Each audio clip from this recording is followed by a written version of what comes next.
Hola, hola, hola, hola, hola, hola, hola. Dame bajito. Hola, hola, hola. ¿Te digo? Hola, muy buenos días. Mi nombre es Celeste Agüero, soy residente de tercer año de perinatología en la nueva maternidad provincial de Córdoba. En este caso, les voy a presentar una patología de embarazos em, dobles que se llama síndrome transfundido transfusor y a propósito les voy a presentar también un caso clínico. En nuestra maternidad, la mayor cantidad de internados es la NEO. Tenemos un servicio entre UTI y UCI de unas 100 incubadoras y, bueno, son nuestra mayor población de pacientes críticos, ¿no?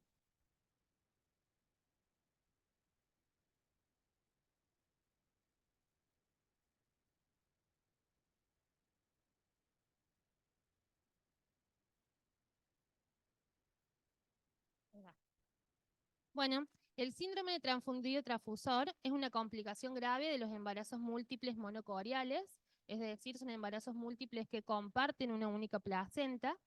Y hay un desequilibrio hemodinámico a través de las anastomosis vasculares placentarias profundas. Eso quiere decir conexiones entre diferentes vasos.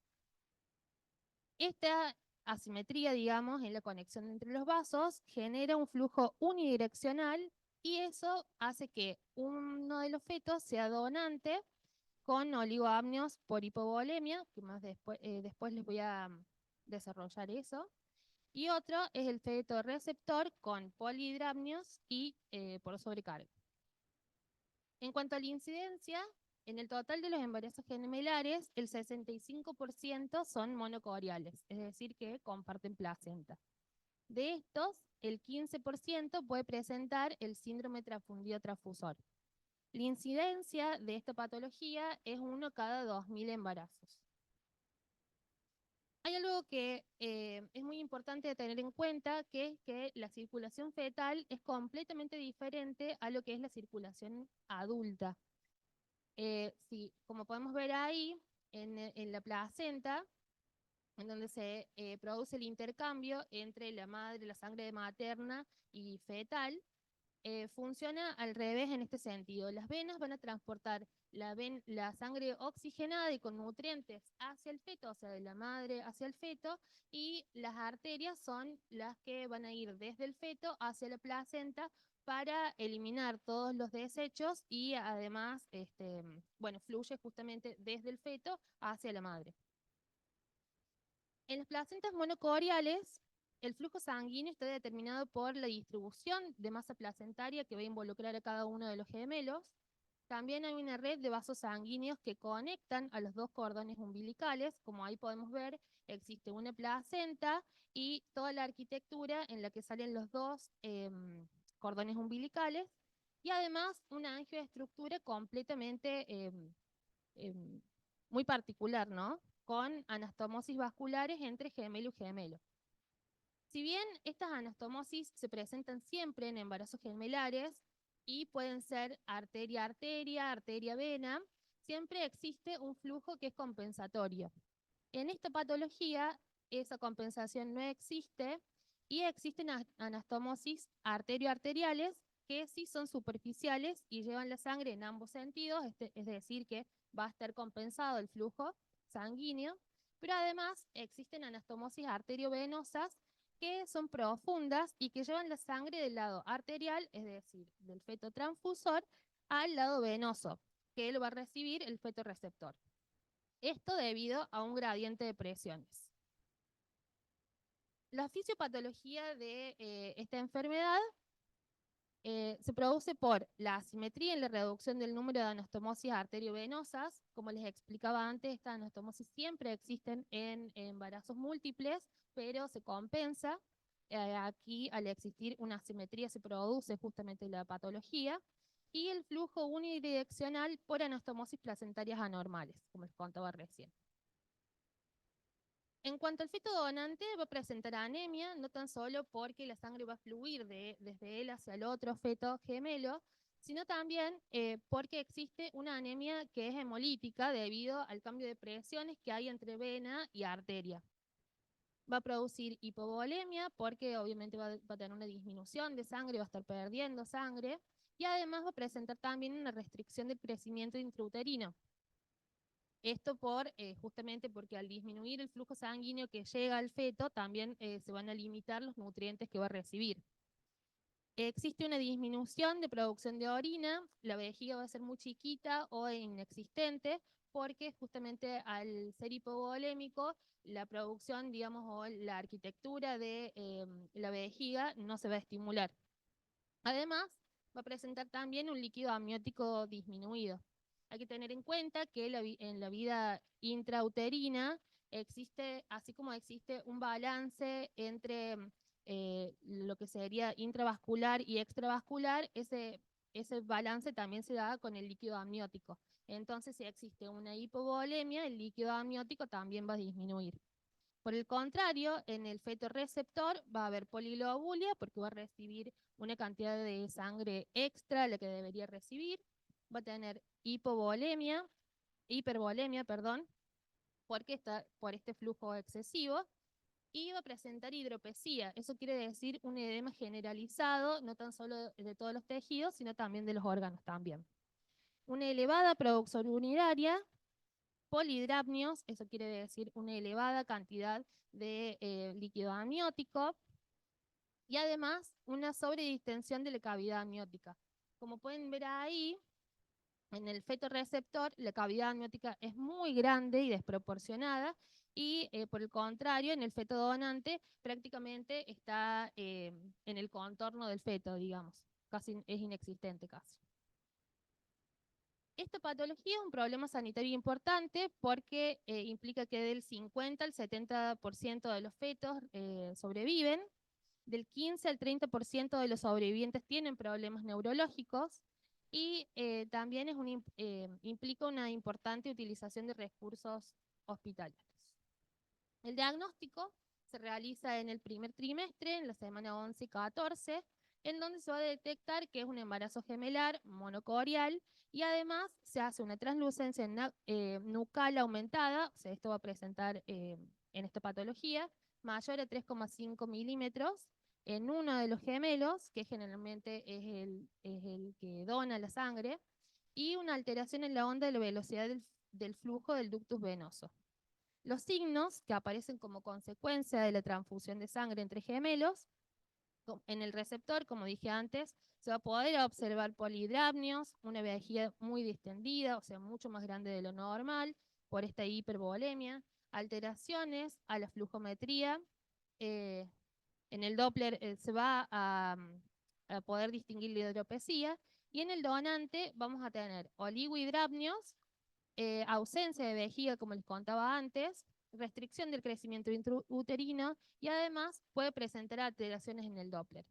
También uno o ambos fetos pueden fallecer intraútero debido a esta alteración y dependiendo de la asimetría que exista entre las anastomosis. Los estadios del síndrome de transfundido transfusor son 5. En el primero podemos observar la diferencia entre sacos amnióticos, es lo primero que se ve por el desbalance de la volemia. El segundo estadio es el riñón. En el gemelo de donor no es detectable por ultrasonido, al igual que la vejiga, o sea, son muy chiquitos. También existe una normalidad del flujo sanguíneo por ultrasonido.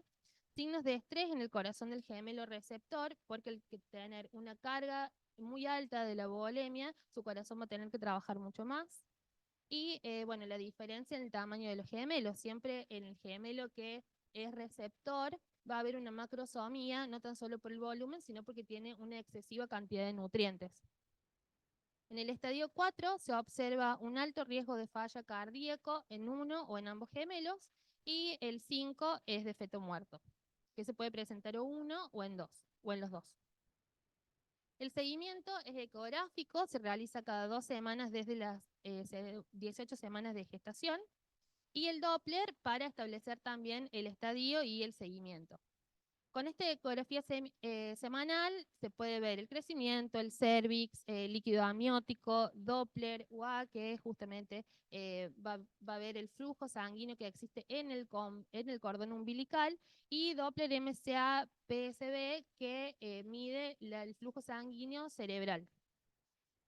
Como podemos ver, el líquido amniótico se puede observar en un embarazo gemelar con síndrome transfundido transfusor tratado.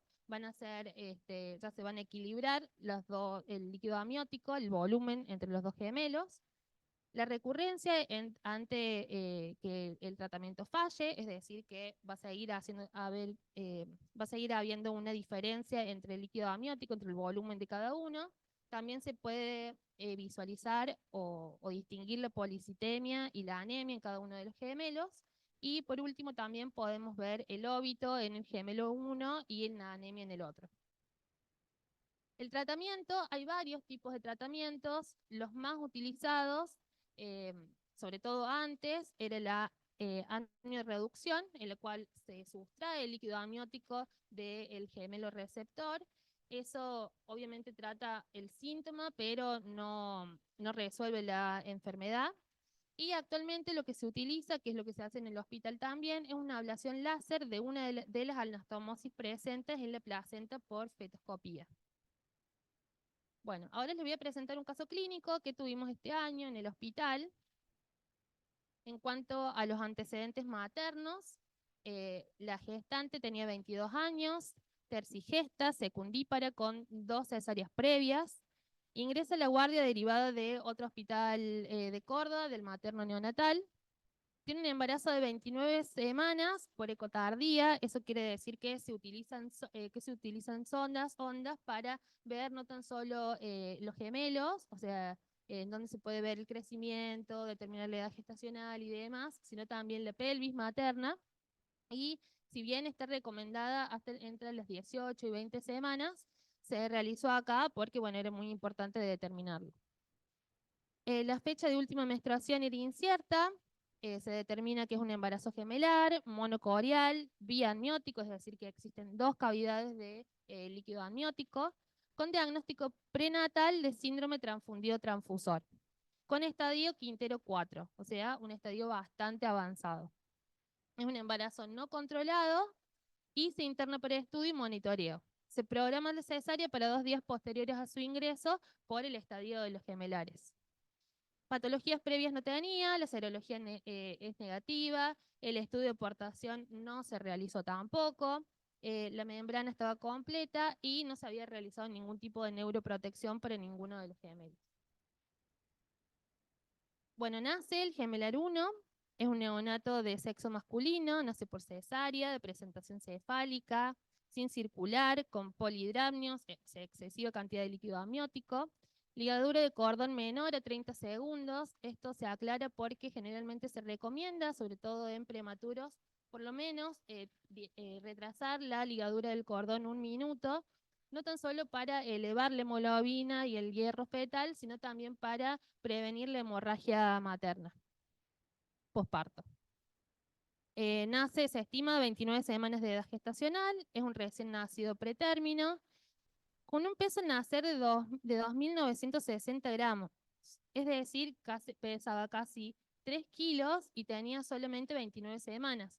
Recuerde que un embarazo término lleva 40 semanas aproximadamente, entonces es un recién nacido prematuro muy grande para su edad gestacional. El APGAR, que es un puntaje que se realiza a los bebés, es un puntaje de score para determinar, digamos, la sanidad del bebé, es de 4, 6, 7 a los 5 y a los 10 minutos. El APGAR generalmente tiene que rondar cerca de los 10, es decir, que tiene un APGAR bajo. Y el examen físico se muestra el neonato hidrópico, un edema generalizado con mayor distribución en la cabeza, cuello, tórax y abdomen, de color rosado, abertura palpebral no logra, es decir, que no puede abrir sus ojitos debido a la gran tumefacción que presenta, sobre todo en la cabeza. No puede respirar, por lo que se lo intuba con PCB, porque obviamente al estar tan inflamado tampoco podía hacer la respiración, ¿no? Los gases de cordón que se realizan de rutina en nuestro hospital no se puede realizar porque la muestra se coagula. Esa muestra generalmente la toman los médicos al momento del nacimiento y el bebé ingresa a la UTI para control y tratamiento. El diagnóstico al nacimiento entonces es un recién nacido pretérmino, grande para la edad gestacional, con hidrops fetalis. En el primer día, ya cuando se ingresa a la UTI, es un paciente de alto riesgo, sigue con asistencia respiratoria mecánica, hidrópico, el abdomen globuloso con palpación dificultosa, escasa reactividad del estímulo, no realiza deposiciones, pero sí diuresis. Se toma hemocultivo y se solicita un laboratorio que nosotros siempre le llamamos el laboratorio de ingreso. Lo que llama la atención es el hematocrito de 35, una hemoglobina de 12 y 80.000 plaquetas. Este rango, el hematocrito de 35 y la hemoglobina de 12, son muy bajos para un recién nacido porque generalmente presentan una poliglobulia. Al ser la vida intrauterina un ambiente hipóxico, generalmente tienen hematocritos de generalmente 40 o más como base.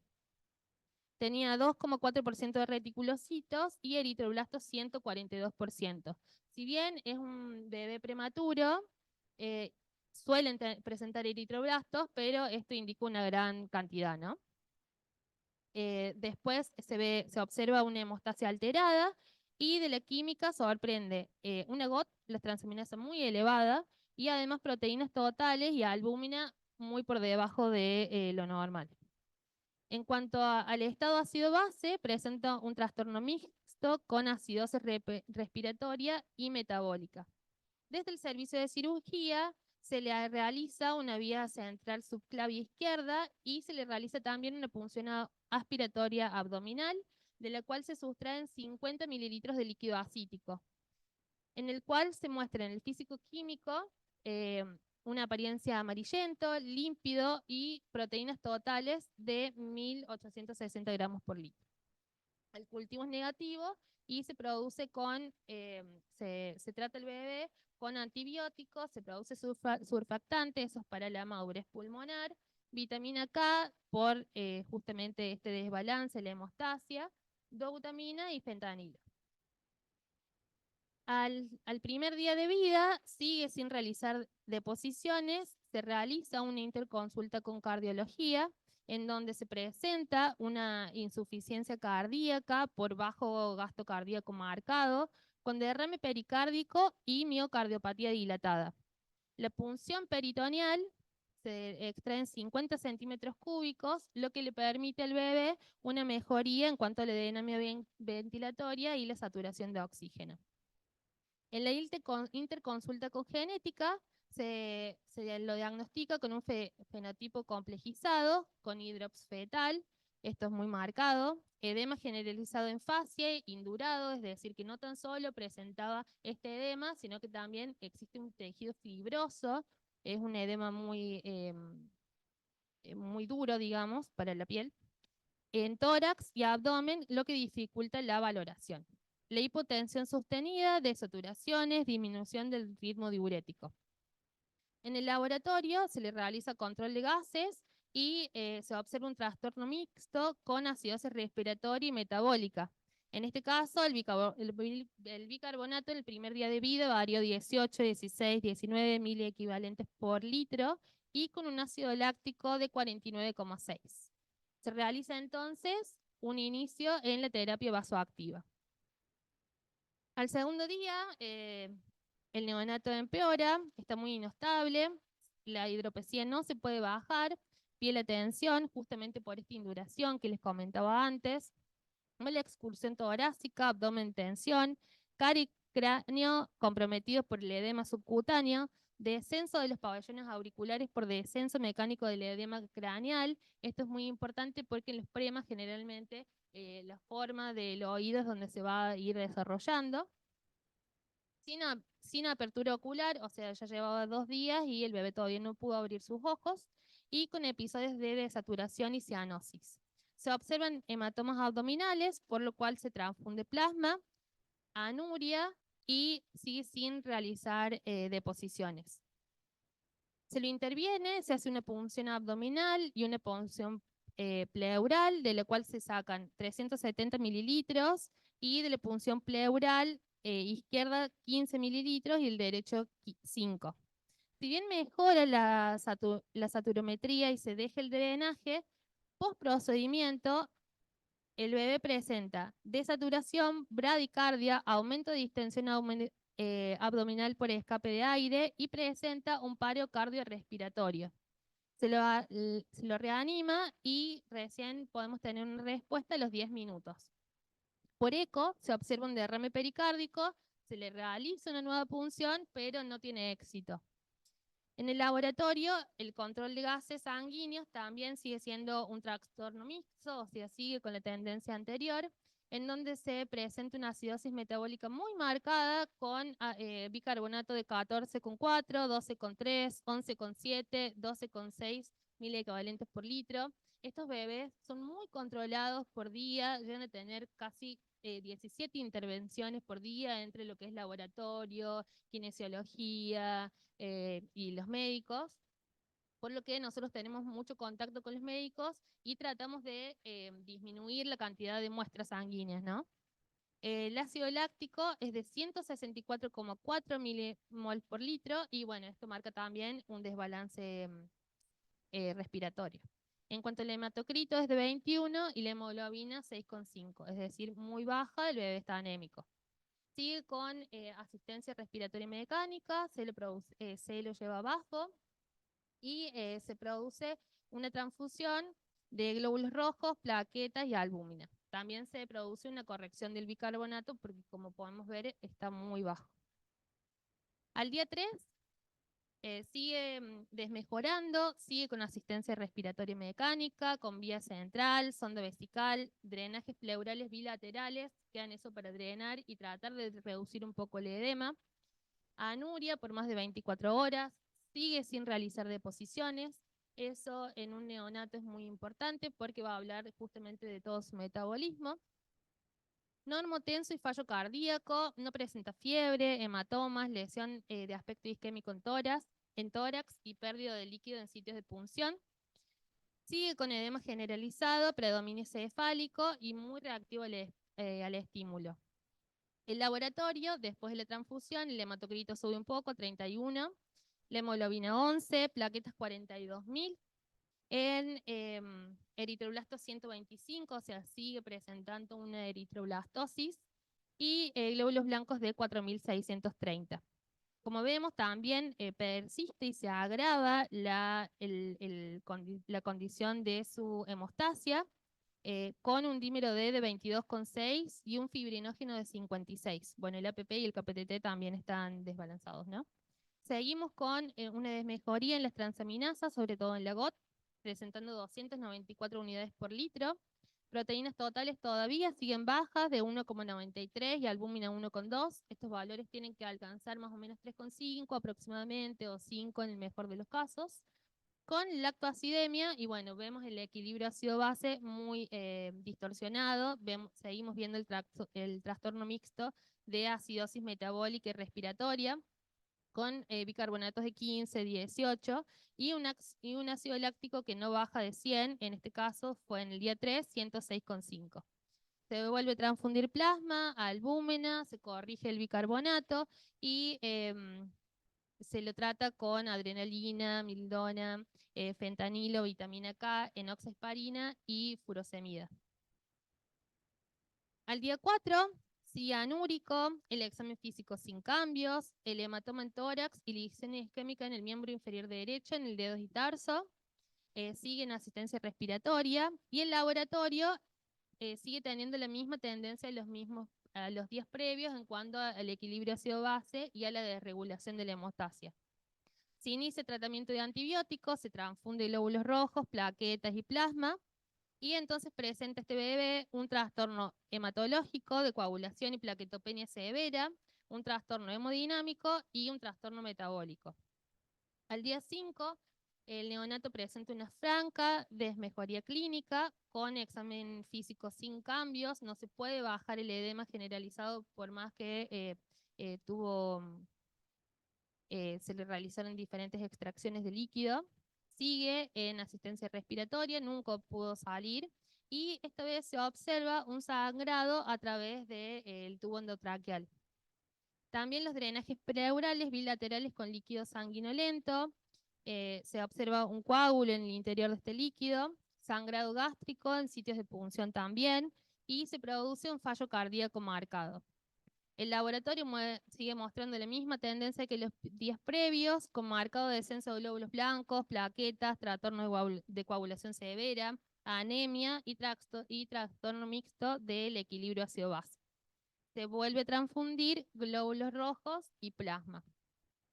Al día 6, el paciente sigue agravando su estado, es un estado crítico de mal pronóstico general, mala perfunción periférica, edema generalizado duro, persistencia de evento trombótico en el miembro inferior derecho que empeora, siguen bajo y bajo pseudoanestesia parece confortable, pero sin embargo presenta un paro cardiorrespiratorio, se realiza una reanimación avanzada de la cual no responde.